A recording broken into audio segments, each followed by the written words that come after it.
안녕하세요, 박민수 원장입니다. 항상 구독해 주시고 좋아요를 눌러주셔서 진심으로 감사드립니다.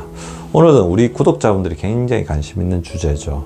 근육에 관련돼서 말씀을 드리겠습니다. 근육이 하루에 야금야금 1g씩 빠지게 한 7가지 행동이라는 주제로 말씀을 드릴 건데요.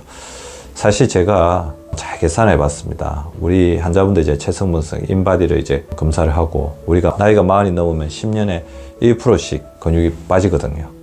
자, 이것을 계산했을 때 체지방률과 근육량을 분석했을 때 우리가 근감소증이 안 되고 50 이후에서 하면 건강하게 살기 위해서 하루에 몇 g의 근육을 지키면 되느냐? 바로 1g의 근육만 지키면 됩니다. 근데 우리가 예기치 않게 하루에 무심코 하는 행위들로 인해서 하루에 근육이 1g씩 빠지는 행동들이 있는데요. 과연 어떤 것이 있는지 살펴보겠습니다. 의외로 이제 근육을 더 잘 유지하기 위해서, 근육을 더 키우기 위해서 하는 행동들이 오히려 잘못된 결과를 낳고 있습니다.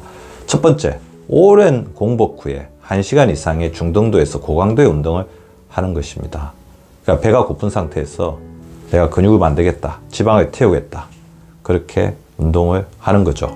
1시간 이상 운동을 하다 보면 지방도 타지만 근육도 빠져나가게 됩니다. 어떻게 보면 굉장히 근육량이 충분하고 지방이 굉장히 많은 그런 분들의 경우에 해야 되는 운동을 일반 사람들이 하다 보면 근육이 빠지면서 결과적으로 기초대사율이 떨어지고, 그러다 보면 나중에 지방이 다시 축적되는 잘못된 경과로 가게 됩니다. 운동 중에 적당량의 이제 탄수화물을 이제 섭취하게 되면 간과 근육에 저장되어 있다가 운동 시에는 근육에 지방보다 빠르게 이렇게 공급하도록 하고 있어서 운동 전에 일정 정도의 탄수화물 섭취는 필수입니다.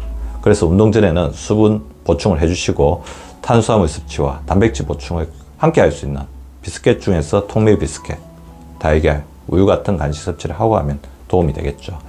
두 번째는 힘쓰는 근력 운동. 근육을 만들기 위해서 근력 운동을 굉장히 해야 되는데 오랜 공복 뒤에 아무것도 먹지 않은 상태에서 하는 것입니다. 저항 운동, 즉 근육을 만드는 근력 운동에는 단백질 섭취뿐만 아니라 에너지 섭취가 매우 중요합니다. 에너지가 부족해지면 단백질 분해를 통해서 에너지 보충이 일어나야 되거든요. 그래서 근육에 있는 단백질을 이제 꺼내 쓰겠죠. 그래서 근육량이 감소할 수가 있습니다. 세 번째, 이제 아주 중요한 거죠. 운동 중에 수분 공급을 제대로 하지 않는 것입니다. 자, 근데 운동 중에 물을 먹지 않으신 분들을 잘 살펴보면 운동하고 나면 어떻게 됩니까? 체중을 재야 되죠. 아, 나는 이제 운동을 했으니까 체중이 줄여야 된다는 체중에 대한 강박관념이 굉장히 크게 차지하고 있는 것을 볼 수가 있습니다. 운동 중에 우리가 충분한 수분과 전해질을 공급하지 않으면 운동 중에 탈수 현상으로 인해서 근육세포에 산소와 에너지 공급이 되지 않습니다. 근육에 어떤 피로가 오고 근육이 자라지 않는 거죠. 그래서 운동 전 10분에서 15분에 체형에 따라서 물을 종이컵 2잔 정도 마시는 게 좋을 것 같고요. 그리고 운동 중에는 수분, 전해질, 적당량의 에너지 공급에 의해서 스포츠 드링크를 보충하는 것도 바람직할 것 같습니다. 그리고 배가 지나치게 고프고 힘이 떨어진다면 오히려 이제 운동 중에 이렇게 퍼포먼스가 떨어지게 되면 운동이 재미가 없거든요. 그렇게 되면 운동을 할 의욕이 생기지 않습니다. 운동이 고역이 될 수 있습니다.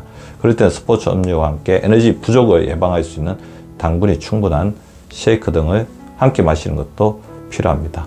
그리고 운동 후가 또 중요하죠. 운동 후에 적절한 단백질 공급을 해서 근육이 자라게 해야 됩니다. 근데 운동 후에 내가 살 빠졌으니까 나는 오늘 굶어야지. 어떻게 보면 운동의 효과를 없는 것으로 이제 만드는 그런 어떤 우를 범할 수가 있다는 거죠. 운동 후에는 수분 공급과 함께 적당량의 단백질을 포함한 식사를 해서 단백질 분해를 억제하고 단백질 합성을 자극해야 합니다. 얼마 정도 먹어야 되느냐? 자기 체중의 K를 뺀 무게를, 그러니까 60kg이라고 한다면 60g, 70kg이라고 한다면 70g 정도의 단백질을, 동물성 단백질, 식물성 단백질을 골고루 섞어서 섭취하시는 게 좋을 것 같고요. 이때 양질의 채소와 적절한 탄수화물을 공급해주면 그 효과는 더욱더 극대화되게 됩니다. 그리고 우리가 또 피해야 될 게 운동 핑계입니다. 자, 운동 핑계라는 건 뭐냐면 운동할 시간이 없다, 운동할 제대로 된 장소가 없다, 운동할 옷이나 운동화가 없다, 그러면서 운동을 안 하는데요. 자, 그렇게 되면 하루에 1g씩 근육이 야금야금 빠져나가는 것을 막을 수 없습니다. 운동을 생활해야 되죠. 저 같은 경우는 진료실에서 손허벅지 운동, 팔굽혀펴기, 적어도 이제 각각 300개씩은 하려고 합니다. 따로 이렇게 운동할 시간을 내지 못할 수가 있기 때문에 진료실 자체를 운동 공간으로 만든 거죠. 그래서 생활을 운동화하는 것, 생활 자체에서 운동하는 가장 좋은 방법 중에 하나는 걷기죠. 그래서 계단 같은 경우도 이렇게 조금 더 많이 이제 걸으려고 노력하고 있고요.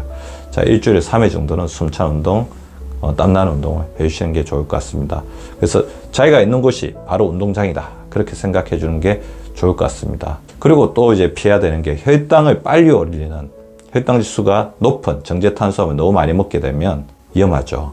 자, 흰색 탄수화물, 흰밥, 흰빵, 흰면 등이 있을 것 같고 아이스크림 등이 있을 것 같은데, 이렇게 하다 보면 인슐린이 필요하게 됩니다. 인슐린은 우리 세포 속에 당을 이제 저장하는 일을 하게 되는데, 간이나 지방세포 속에 저장을 하다가 이 공간 자체가 부족해지면 어쩔 수 없이 초과된 탄수화물을 근육 속에 저장할 수밖에 없습니다. 그러면 근육의 지방화가 일어나기 때문에 근육의 질이 떨어지게 되는 거죠.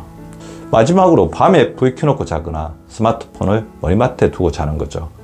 우리 근육을 만들고 근육에 쌓인 피로물질을 풀어주는 두 가지 대표적인 호르몬이 분비되지 않습니다. 바로 성장 호르몬과 멜라토닌입니다. 성장 호르몬은 근육을 키우고 지방을 태우는 호르몬이고, 멜라토닌은 근육에 쌓인 피로물질을 자는 동안 해소시키는 황산화 효과가 뛰어난 호르몬이죠. 근데 이 두 호르몬의 특징이 모두 밤에 잠을 잘 때, 깊은 잠을 잘 때 빛과 소음이 완벽하게 제거된 상태에서 나온다는 것입니다. 그래서 밤에 불을 켜놓고 자거나 아니면 TV를 켜놓고 자거나 스마트폰을 바로 머리맡에 두고 자서 블루라이트가 자기의 숙면을 방해하는 것을 막아주시는 게 중요할 것 같습니다. 저는 최근에도 우리 환자분들에게 굉장히 많이 말씀드리고 있습니다. 인생 최고의 부자는 건강 부자이고, 그 건강 부자를 이루는데 가장 중요한 것은 근육을 차근차근 연금을 샀듯이 저축하는 것이다. 그렇게 말씀드립니다. 오늘 제가 말씀드린 7가지 행동 조심하셔서 하루에 근육 1g을 지키는 우리 구독자분들 되시기 바랍니다. 유쾌한 하루, 즐거운 하루 보내시기 바랍니다. 감사합니다. 구독과 좋아요는 박미수 박사 TV를 지속시키는 생명력입니다.